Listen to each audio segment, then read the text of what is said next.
की जय। हम आप लोग रोजाना श्री ब्रह्म चैतन्य जी महाराज के द्वारा श्री राम नाम की महिमा श्रवण कर रहे हैं। आज के प्रसंग में है कि गृहस्थी के प्रति हमारी आसक्ति कम कैसे, माने जो हमारी आसक्ति गृहस्थी में लगी रहती है वो कम कैसे। हमारी आज की स्थिति के बारे में जरा सोचिए। गृहस्थी को हम छोड़ नहीं सकते, भगवान का प्रेम हमें चाहिए।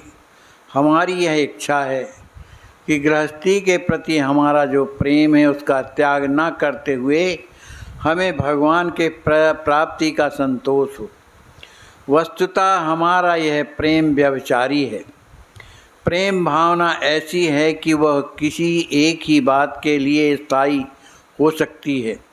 एक ही म्यान में जैसे दो तलवारें नहीं समा सकती, वैसे ही प्रेम भावना दो बातों के लिए नहीं हो सकती।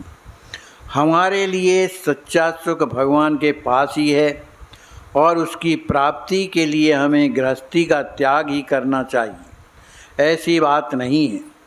मुख्यतः गृहस्थी में हमारी जो भी आसक्ति है वह नष्ट होनी चाहिए। शास्त्र में भी यही कहा गया है। शास्त्र अनुभव से बना है। हमारा अनुभव हम शास्त्रों के अनुभव से तुलना कर निर्णय नहीं लेते। गृहस्थी का असली मोल कितना है यह जब तक हम जान नहीं लेते तब तक हमारी उसके बारे में जो आसक्ति है वह कम नहीं होगी। वर्तमान स्थिति में गृहस्थी में सुख नहीं है, यह अनुभव होते हुए भी आसक्ति छूटती नहीं। यह आसक्ति छूटने के लिए कौन सा मार्ग है यह जानना जरूरी है। गृहस्थी की हमें कितनी ज़रूरत है। कोई व्यक्ति जब टहलने के लिए जाता है तब हाथ में लकड़ी लेता है, तब ऐसा कोई नहीं कहता कि हाथ में लकड़ी लेना भूषण है। उसी प्रकार गृहस्थी की भगवान तक पहुँचने के लिए आधार मात्र की ही आवश्यकता है। गृहस्थी का भार संभालते हुए उनकी आसक्ति कम होकर भगवान के प्रति प्रेम निर्माण होने के लिए शास्त्रों के द्वारा निर्माण किए हुए बंधनों का पालन हमें करना चाहिए और उनके लिए हमें अपने आचार विचार उच्चार का अनुकरण करना चाहिए। यदि हम संस्कारों के अनुसार बर्ताव करेंगे तो हम में निश्चित है कि निवृत्ति की भावना निर्माण होगी, क्योंकि हमारी प्रवृत्ति भी पूर्ण निवृत्ति पर ही है, इसमें संदेह नहीं।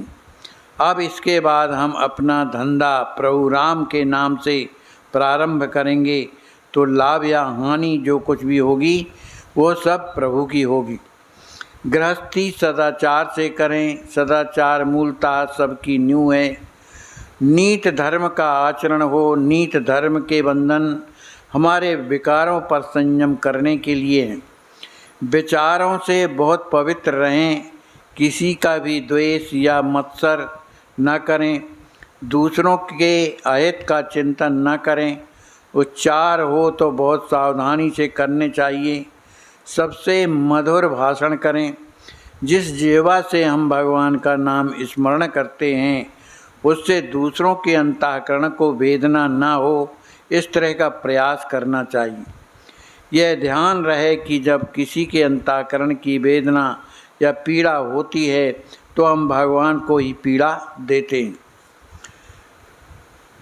कहते हैं चिंता हमें भगवान से दूर हटाती है। कौन सी चिंता? जो संसार की गृहस्थी की चिंता है। सद्गुण से भगवान होते हैं, अतः उसी मार्ग से हम जाएं। भगवान हमारे भीतर आने के लिए सभी कर्म हम अच्छी तरह से करें। वैसे करने पर भी सभी कर्म भगवान को अर्पण करने की बुद्धि से करें।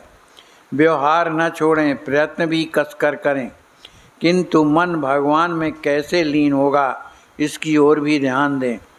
हम गृहस्थी की जितनी चिंता करते हैं, जितनी सावधानी बरतते हैं, उतनी सावधानी भगवान के लिए बरतेंगे तो भी बहुत कुछ सफलता संभव है।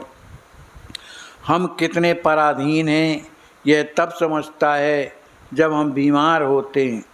तब हम ध्यान में रखें कि हमारे हाथ में कितनी सत्ता है, कितना अधिकार है।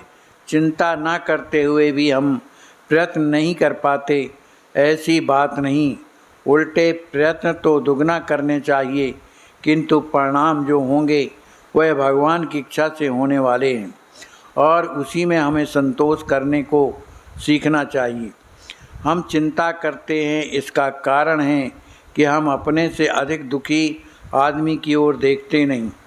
एक व्यक्ति कहता है मुझे लोगों का कर्ज देने की चिंता है, दूसरा कहता है मुझे अपने पैसे वसूल करने की चिंता है, किंतु तीसरा कहता है कि मुझे अपने बाल बच्चों की चिंता है। किंतु चिंता के इस घोटाले में अपने स्वयं की चिंता किसी को नहीं है। गत स्मृतियों के कारण कल के भय से हम चिंता करते रहते हैं। यही चिंता हमें भगवान से हटाती है। कल की चिंता से आज की रोटी हमें स्वाददार नहीं लगती, इसलिए क्या उपाय करें? इसका एकमात्र ही रामबाण इलाज है। वह इलाज है चिंता करना छोड़ दें। जितना समय चिंता में व्यतीत होता है उतना समय तक भगवान का स्मरण करें।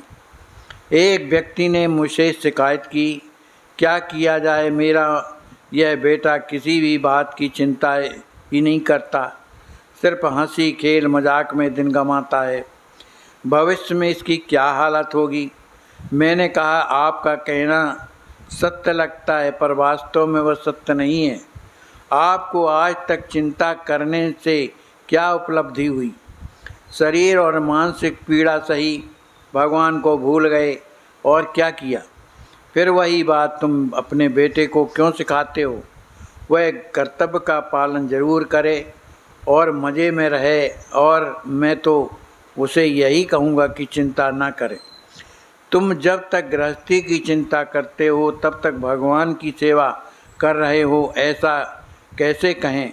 जो हो रहा है होता रहे, जो नहीं होता ना हो। इस प्रकार की मन की अवस्था में जो दिन गुजरेगा वही चिंता से मुक्त कराएगा। भगवान के भरोसे रहना चाहिए। बोलिए श्री सीताराम नाम महाराज की जय।